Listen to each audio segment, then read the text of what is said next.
It's now my privilege to introduce my colleague, Rick Garnett, who is a leading authority on questions and debates regarding the role of religious believers and beliefs in politics and society.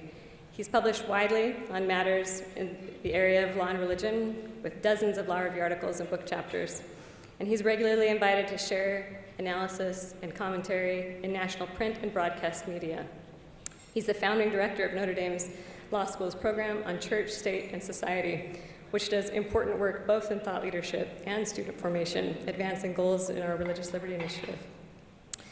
He also is a dear friend and the faithful steward of my Traeger smoker for the year that I was gone at the Supreme Court, though I may never get it back. So please join me in welcoming Rick to the stage so he can talk more about his program.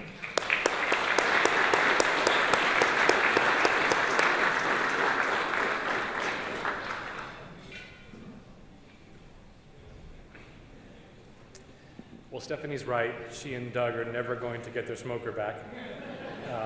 I've enjoyed it a great deal this year. I feel like I should acknowledge what all of you in higher education are thinking right now, and that is that you're very jealous of me that I get to have Marcus Cole as my dean.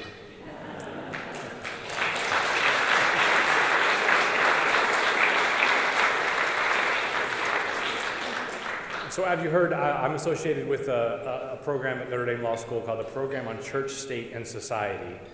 We started about 10 years ago with the object of focusing scholarly attention and also student opportunities on the important role that religious institutions play in the ecology of religious freedom. We had the thought that it's easy sometimes in religious freedom discussions to focus only on individuals and on individuals' relationships with the state. And we thought, drawing on the thought of people like John Courtney Murray, but also on the thought of sort of Notre Dame legends like Tom Schaefer and Charlie Rice and Bob Rhodes and Steve Smith, that religious institutions play a crucial role in building up the social infrastructure that makes religious freedom and indeed political freedom possible.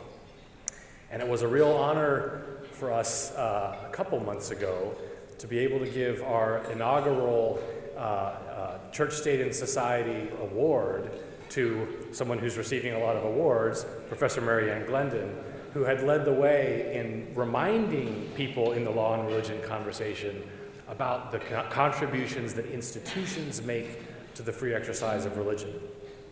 But in addition to honoring Mary Ann, which of course we all enjoy doing, the Program on Church, State, and Society thought that it would be good to build up new generations of young scholars who are interested in these questions.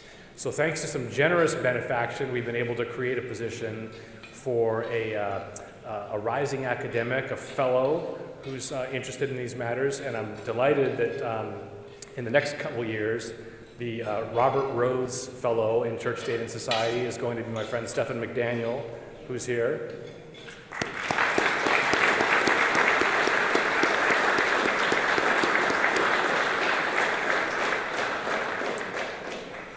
And I'm delighted tonight to honor a graduating student of the Notre Dame Law School, a student with whom I've had the honor and privilege of working, with whom I anticipate I will be pleased to be associated for many years to come. Just an outstanding thinker and a real leader at Notre Dame Law School.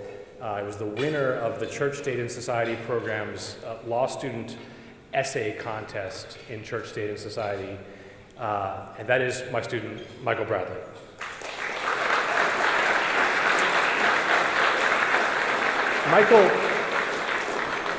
Michael wrote a paper that was just outstanding, and also, unlike most of what we academics write, incredibly prescient. It was a paper about the correct way to think about the place of religious symbols in the public space of a democracy like ours. This is a problem that, with all due respect to Justice Alito, the court has had some trouble with over the years, although I think they've come a long way towards sorting things out thanks to his leadership. But Michael proposed a framework for thinking about the role of religious symbols and emphasizing the fact that a secular democracy like ours, which is committed to religious freedom for all, can nonetheless affirm the goodness of the human search for truth and affirm that religion is a basic human good, and therefore that religious symbols can be welcome in civil society. So Michael, please come up and just let me acknowledge you and thank you. Everybody, Michael Driver.